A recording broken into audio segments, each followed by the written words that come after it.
homeless, sleeping behind shopping centers, by the trash cans, sleeping at schools, sleeping in dirt fields. I was lucky if I got a hotel. Friends wouldn't answer their phones because they didn't want to be around me. My family had completely given up on me. Like, I was at the bottom. This is the Gold Medal Mindset, where we bring you all things winning in business, sport, and life. I'm Dr. Jason Richardson, pro BMX world champion and Pan Am Games gold medalist. Now I'm a professional speaker, author, and winning mindset coach. Thanks for joining in. Get ready to mine for gold as we challenge your perception to change your results. Back on the Gold Medal Mindset, and as you know what I'm going to say I'm super excited. Why? Because I am. And I've actually been trying to get this guy on the show for a long while, and it should have been easier than I thought, but it's not. Why? Because this guy is traveling any and everywhere, speaking, inspiring people, telling his story. I'm not even going to ruin it, but anyways, we have Mr. Tony Hoffman here at he's not at the studio, but at the online virtual studio that is known as the Gold Medal Mindset. Tony, thanks for being on the show. How you doing?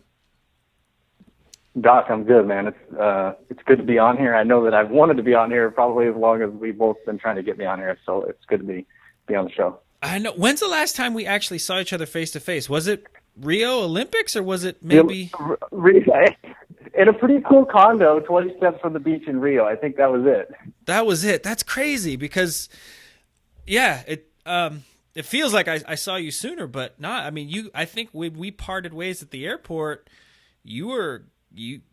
I think you went on a tear, just traveling everywhere. And every time I look up on Facebook or otherwise, you're in front of a crowd, speaking, doing your thing, and talk about gold medal mindset, winning business, sport, and life. You found a way to combine all three of those and take your show on the road. Can you tell my listening audience about that? Yeah, it's we could kind of reverse. I mean, I paroled prison December 13, 2008, and I knew at that point that I wanted to tell my story, and for that to work, I needed a platform. And so I told myself while I was in prison that platform was going to be my bike. And so I had this vision that if I could get back on my bike and I could find some success at some level, at the pro level, then I would have that kind of that wow factor that kind of encompasses public speakers. And then I could really kind of slide the message that I really want to give my audiences, which is really what I do. I don't even talk about my bike very much when I speak. But I started speaking probably in 2010. So I got to December 13, 2008, right before 2009. So about a year after getting out, I started speaking, and it was on a very small level. And as I got opportunities to speak to larger crowds, or my first big opportunity was in 2010. I spoke to 1,200 students at a local intermediate school. And when I did that, the response was so overwhelmingly good. I was like, wow, okay, I think I'm really good at this.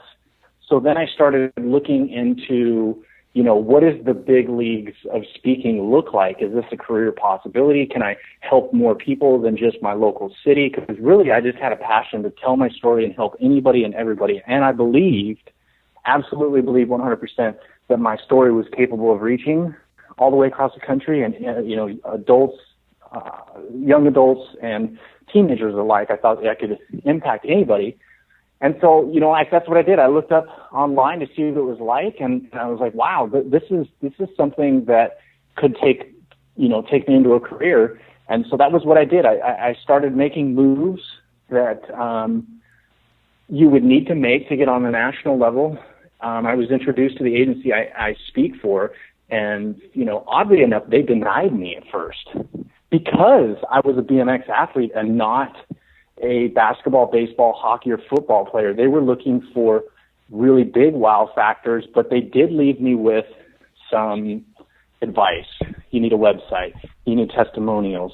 You need video content. And, as much as my heart was hit when they denied me, I said, okay, I could sit on the denial side and do the woe is me, or I could say, well, I don't believe that they're right, my bike is not going to be a reason somebody tunes me out. I'll just take what they did tell me that I can improve on and improve on those things. And not only did I improve on those things, I mean, if you search around for substance abuse speakers, I have the best video content, I have the best website, and I have a massive amount of testimonials on my website that really give potential clients the confidence that when they bring me in, I'm going to not only nail my speech, but speak very well to their audience. So, here we are 7 years later, and I'm starting to see the culmination of all of this, seed planting that I did back in 2010. And I find myself on a plane, it seems, every month. Every month or every week? Every week, right. I mean, this month I've only got 2 weeks off. I mean, Sunday I leave and I literally hit 5 states in 5 days. I speak, I get on a plane, go to a different state. Speak, get on a plane, go to a different state. And this is exactly what I want. I mean, it's amazing because, realistically I see myself doing 100 to 250 of these a year. It's just kind of building to where I can get that recognition where everybody knows who I am and desires to have me come in and speak. Nice. And so when I asked you this question, you let out with, I was paroled from prison in December 13th, 2010. Yeah. So that probably wasn't what the listening audience expected. So let's get into that. What got you in the clink, man? Just a simple put, it was substance abuse related. I was 18 years old and started experimenting with mind-altering substances, specifically marijuana. Thought it was just going to be a phase thing. Everybody else was doing it, having a good time. And so there was something inside of me that wasn't strong enough to say, I don't need those kinds of things. I wanted to try it and see what everybody else was experiencing. I mean, at that time, at 18 years old, I was on the cover of the BMXer magazine. I was one of the top-ranked amateur BMX racers, the only amateur sponsored by Fox Racing at the time. I had Spy sunglasses as a sponsor, Airwalk shoes. I mean, I had a lot going for myself, but still something was missing inside of me. So I decided that I would try smoking weed, and I really liked it. So I started smoking weed regularly.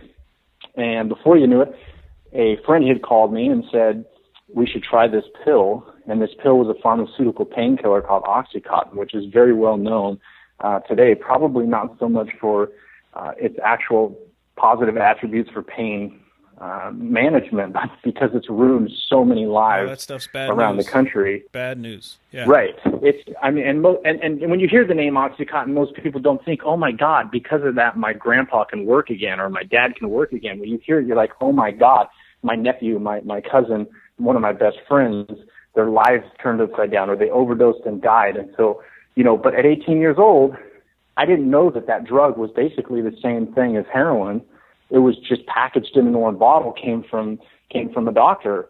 And so in my mind, it was just another mind-altering substance. But what came with the substance was the physical addiction that I would go through for the next almost 6 years of my life. And it literally led me to committing a home invasion robbery in 2004. I was convicted of that in 2005. Luckily, I was only given felony probation in lieu of going to prison, and I had a second chance. But I blew that second chance, and that was when, my drug addiction, I was homeless by 2006. And when I say homeless, I mean like homeless, sleeping behind shopping centers, by the trash cans, sleeping at schools, sleeping in dirt fields. I was lucky if I got a hotel. Friends wouldn't answer their phones because they didn't want to be around me. My family had completely given up on me. Like, I was at the bottom. The only thing left for me at that point was death. Wow. So you got a shot. The judge was lenient. The the powers that be were lenient. You're kind of set free, if you will. But the addiction was just too strong. You find yourself homeless, and then ultimately ended up in prison, not jail, but prison. And so how long were you there? Right. And at what point did that kind of, you have a lot of time in prison. Like how, right. What shifted, what was going on? Like, because, to if someone were to just meet you off the street, right, they would just think, oh, this is young, athletic, good looking guy with tattoos who's really positive. right? They would have no idea that, what and I hear it all the time. Yeah, that what just said happened, right? So what shifted? Just keep going. So let me lay the groundwork. From birth, or at least from my memory on, which when I reverse engineered this entire process that got me to where I'm at right now, 3rd grade. Let's start 3rd grade.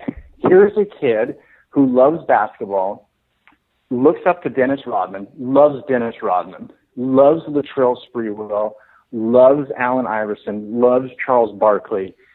Of course, he loves Michael Jordan, but he really likes these out-of-the-box characters. You like the bad boys.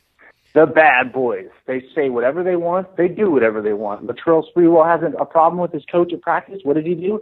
He headbutts the guy. He loses his job, but he's so good that somebody else picks him up, because you got to have a talent like that on your team. They help you win games. So here I am. I look up and idolize these characters, and at a very young age, I start to mimic these characters because I did have these naturally talented athletic abilities where coaches wanted me on their team, and they gave me special treatment because they wanted to work around me so I could help them win games. So we have a very... Sorry. You never got a dose of vitamin N, the no word, from coaches? Never. I could throw whatever fit I wanted and do whatever I wanted, and the coach would somehow either keep me on the team or kind of just massage around the hang-up so I could stay on the team. And so you have a very self-entitled person, you have a very cocky, overconfident person, you have a very mouthy person, you have a very selfish person, and the woe is me. Life is always out to get me. The coaches were always out to get me. The teachers were always out to get me. Life was always against me, because the only thing I could really see for many years of my life was what I wanted and what I believed that I deserved. And so the shift took place when I was 23 years old, and it was, I call it a spiritual awakening. I just kind of had this spiritual experience that allowed me to step out of my selfish being and kind of see it at a distance and be like, wow, like I've been going against the grain this entire time, and I just didn't know how to be honest with myself and see kind of the world through a different set of eyes. And so when I got to prison in February of 2007, I met myself at a new fork in the road, because the first fork in the road for me was, I'm going to smoke weed, or I'm going to pass this up and I'm going to go with following my gifts, using my passions and experiences to kind of pave the road that I was going to be destined for, right? But I chose the wrong path.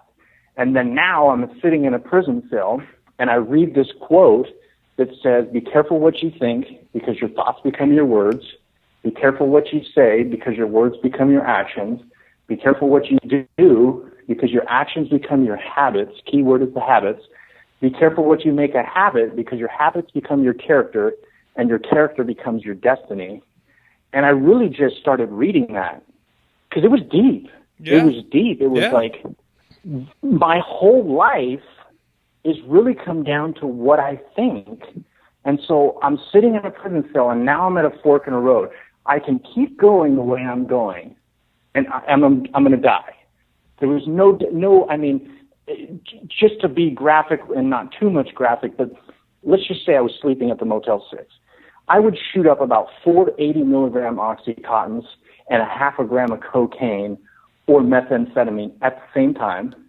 I would pass out, wake up a few hours later, and do the same thing again until it was the daytime, and then I would leave the hotel and I would wander the streets. I mean, so this fork is literally, you die or you have nothing to lose, and you focus on this spiritual experience and you focus on what this quote is saying, and you completely reverse engineer everything about your mind. And that's exactly what I did. I had to change my thinking. I had a thinking problem. My perspective was always wrong. And so I went through this entire journey of turning into this person now, where it's just like you say, everything, you were in prison? How? Like, you don't seem like the kind of person outside of your tattoos. Like, I can't imagine you being in prison. But there was a point in my life where somebody would be like, dude, how are you not in prison? Like your attitude and everything about you. So you went from being the guy, you went from being the guy who was supposed to be in prison, and now you're the guy who it's like, right.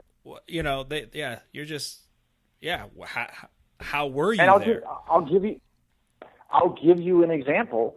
About 16 months into my prison sentence, a guy comes up to me and he says, what are you in here for?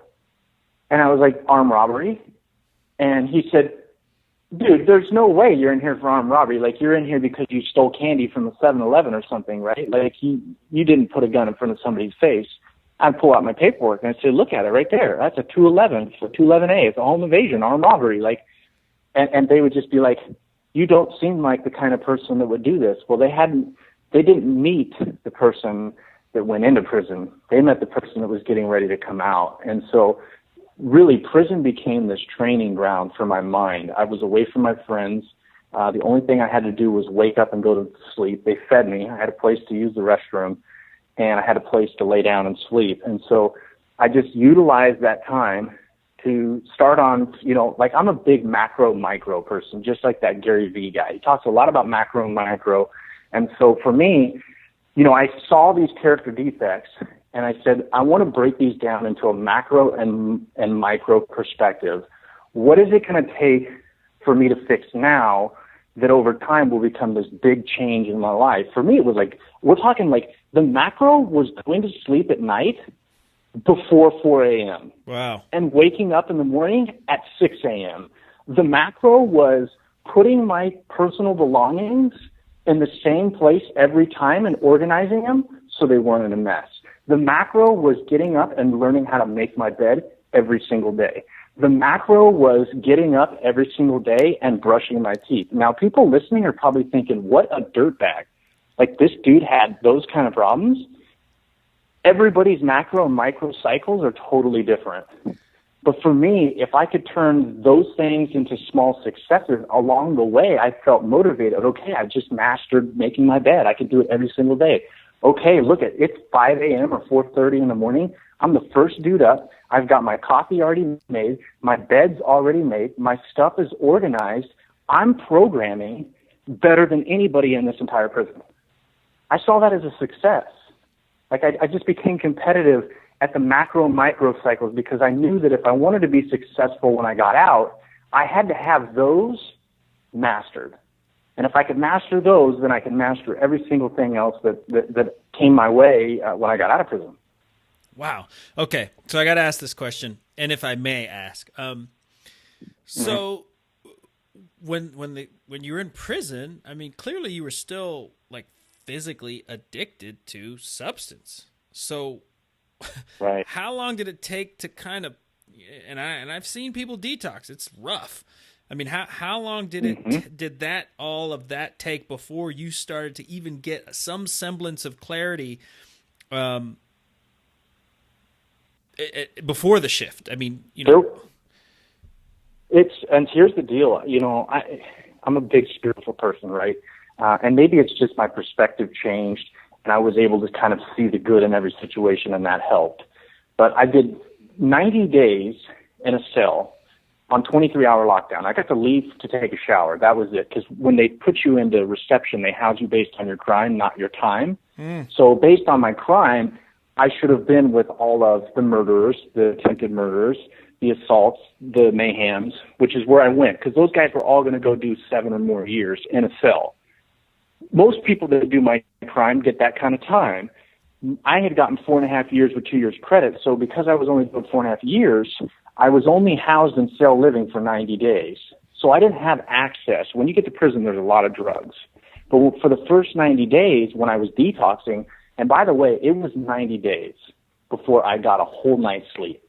The first 30 days were 15 to 20 minutes if I was lucky, vomiting, diarrhea, the shakes, the chills.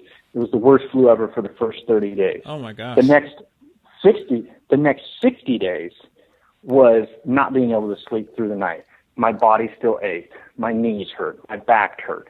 When we did get to go to the yard, about 60 days of me being in cell living, I wanted to work out.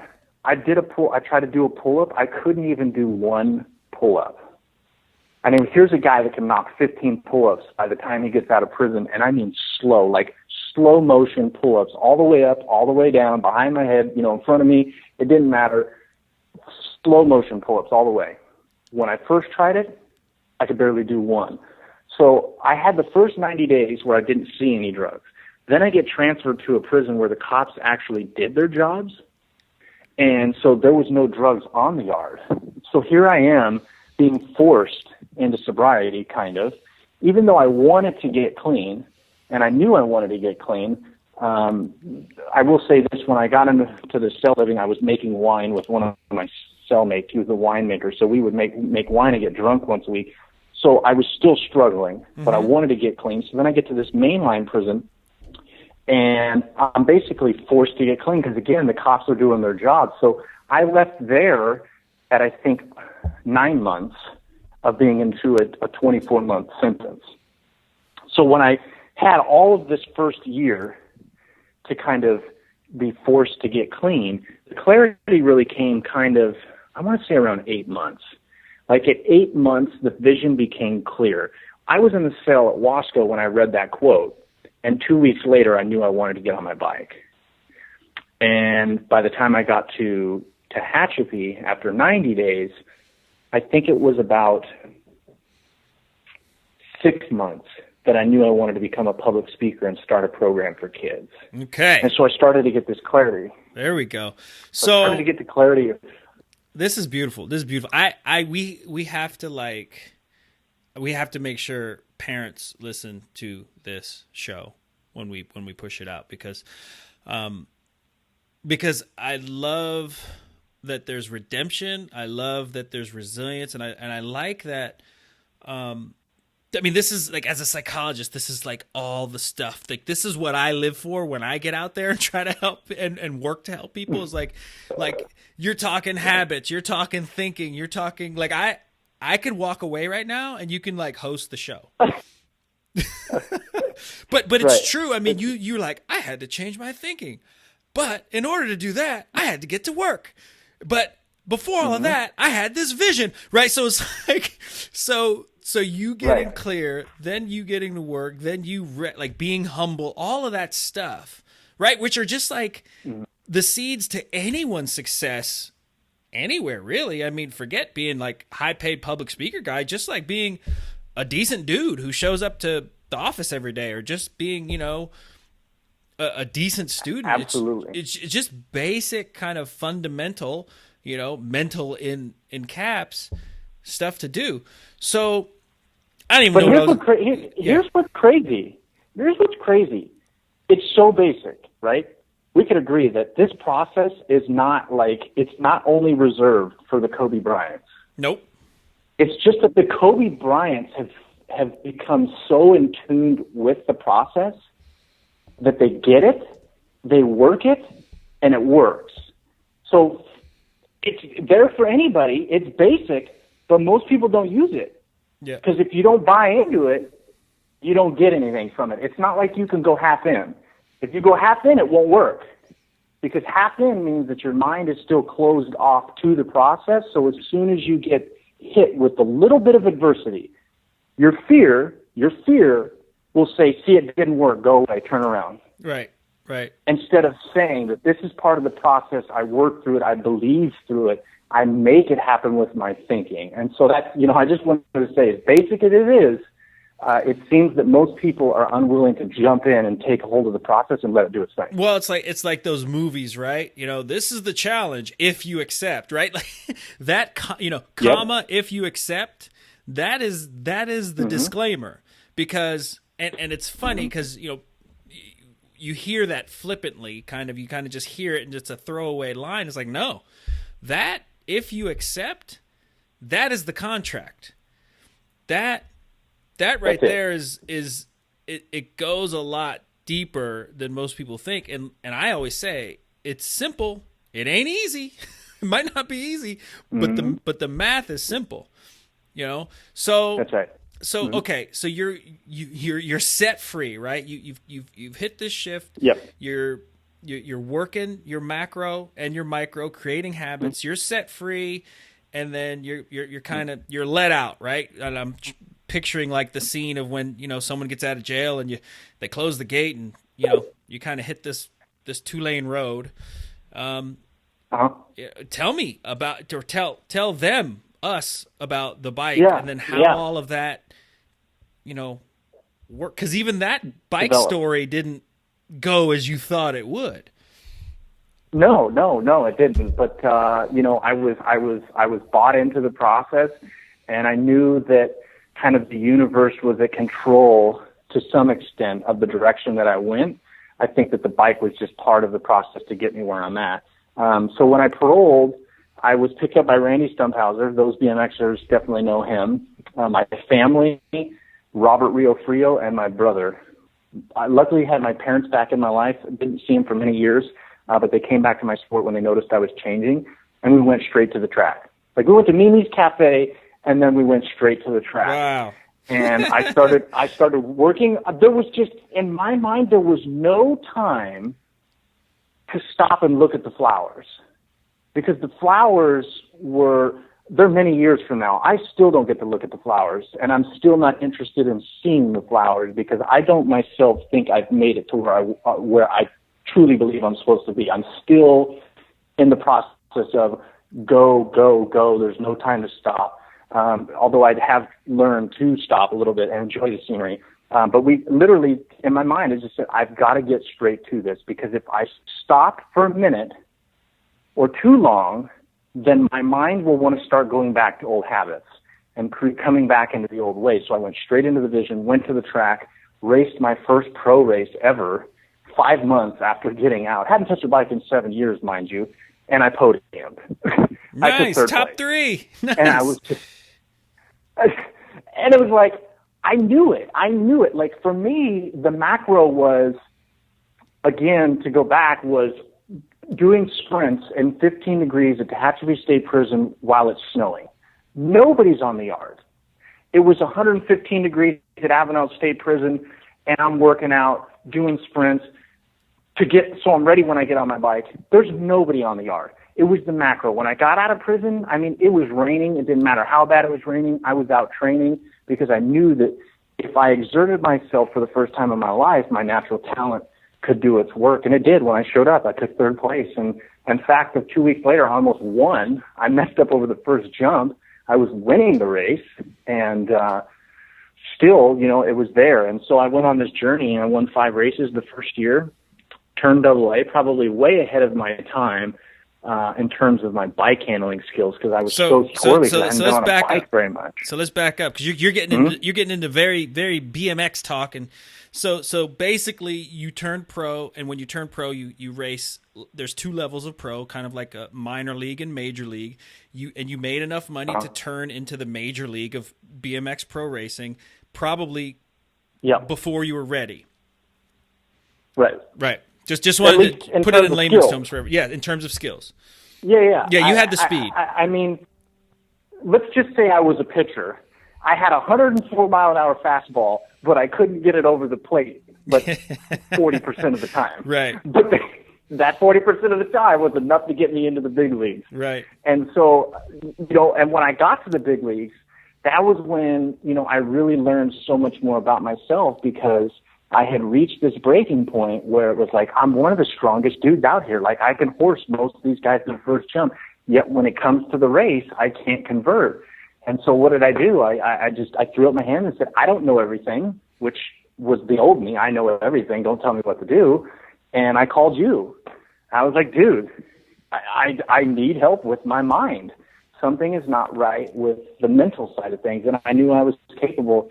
And we really drilled down some of my hang-ups in terms of, making the work outside of the race my success. Mm-hmm. Worrying about what I might do to another competitor because my skill set wasn't as sharp as theirs was. And so these things all created kind of this lower intensity level in competition. And once I was able to get in tune with, who cares if I don't have enough skill? I have the power, if I get in front of them, let them worry about what to do. They got to go around you. Them. It's their problem. That's their they problem. Got to go around me. We don't own other people's problems. That's right, but I wanted to. Yep. And that was something I always did as a young kid, and maybe somebody listening to this can relate. I hated my athletic gifts. I absolutely hated them because there's this soft, caring, compassionate teddy bear in my heart. And I don't want to be better than anybody else. I just want to be like everybody else. So I hated my gift. But when the shift changed, I really wanted to utilize my gifts because I realized it was given to me for a reason. And if I didn't utilize those gifts, then I would never really pick up what life had for me. And so when we discussed that, it really allowed me to be okay with my gift. And bam, 6 main events. Yeah, and there's something else we discussed. Can I bring it up? Sure. The chip. Oh, the chip. I tell everybody about that conversation. The chip. Oh, and that was a good one. Because I have for the listeners, I have a giant size ego chip that resides on my shoulder. And, it worked against me a lot of times. And utilizing that chip and learning how to make it work for me instead of against me was very crucial for me to reach where I wanted to reach. I just had to learn how to manage that chip because it would get in the way big time. Yeah. So now we're racing. We're getting in some main events. We're like, right. Not only are we just seeing the dream, we're starting to live it. You have the nonprofit, the Free Will Project. I'll say that again. The Free Will Project. I'll say that again for the Free Will Project nonprofit, which gets kids on bikes and skateboards, at-risk youth especially. And so things are clicking, and then we're in 2011 now. By the way, we're 2011, and now some unexpected things happen, and we're not racing as much as we thought we would be. Right, Catastrophe 2011. I was in Orlando, Florida, and I was becoming so in tune with my gifts and making them work for me. I'm positive in my mind I'm about to get a top 3 or at least top 4 in a main event. And bam, second moto, I blow my knee out. And the blowing knee thing out was just the biggest curveball. 28 years old, living at home with mom and dad. They were helping support my racing. And I reach another fork in the road where, it's 9 months. I still haven't come back to racing because we're having issues with my knee. But this whole time, I was bought in, dude. I was 100% in the process, willing to let the universe kind of guide me, so to speak. And so I just said, I blew my knee out for a reason. I've just got to figure out what it is. So I stayed working with you. Obviously, I tried to come back to racing, tried to make that happen. It didn't happen. But what did happen was my nonprofit started to become successful in town. And what did happen was my public speaking started to be successful in town. And so I started to see opportunity opening up. And then it was like, at that time, when I started doing well, I started training myself as well. And so I was developing this training system for BMXers. And so people were asking me to coach them. And so I saw 3 opportunities kind of rear their head. And I looked at it and I said, well, I'm 28 years old, 29 now. I can keep racing, making no money, and trying to fulfill my own desires, because those are pretty, as an athlete, it's pretty selfish. And nothing wrong with that, but it's pretty selfish. It is. You wake up and you do you all day. Right. That's what I did. Eat, sleep, train, repeat. So it is selfish. Or I can pour into others through athletics. I can pour into others through speaking, and I can pour into others through my nonprofit organization. And these things have legs, in my opinion. And I see that they have legs. None of them are monetizing at any level during this time.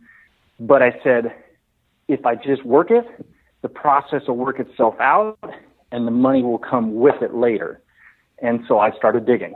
And we went from $2,500 in 2012 with my nonprofit in terms of fundraising to $125,000 last year. I went from being a local speaker in 2010 to a nationally contracted speaker in 2013 with the largest speaking bureau in the country. I went from just a coach that was trying to find anybody and everybody to let them train me or let me train them, to a coach that went to the Rio Games with one of their athletes and has had coached world champions, national champions, and other athletes that have been to the Olympics. But it was just buying into the process and focusing on the macro and the micro cycles that could get me to that level. And you have a David August suit. And I have a David August suit. Yeah, sorry, I put you on blast. I know I put you. You do have. I put you on blast, but I love that, because that's it's not about the suit, it's not about the money, but it's just like, no, that's right. But it's what it all represents, right? Like, right. Literally from a jail cell to, I mean, honestly, like what. Because the last night we were in Rio, we went to the USA House, right, where they kind of honor all the medalists and all that. I mean, that, right? Like, who? I mean, I'm getting chills right now just talking about it. But I never saw it being possible.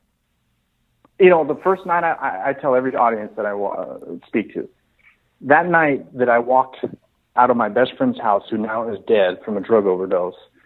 That was my last straw of a place to stay. When I left that house, I didn't see the Olympics. I didn't see the crowds that I speak to across the country. I didn't see the kids that would be a part of my nonprofit organization. I didn't see people that have had tremendous impact on my life, like yourself, or the friends that I've made through BMX, or the fans that love my story and support what I do. Like, I didn't see that. The only thing I could see was that I was in this rut, and I was unhappy with life. And I was depressed, and I was ashamed, and I knew I had this potential and I had these gifts, but I didn't really know how to make it all kind of work. Mm-hmm.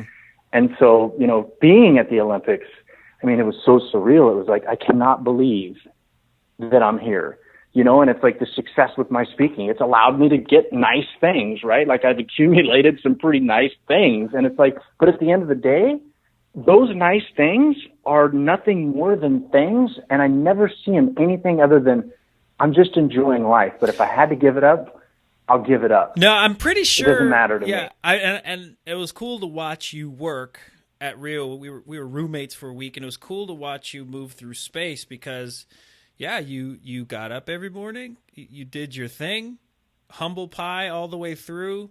Did your devotionals, did your journaling, like.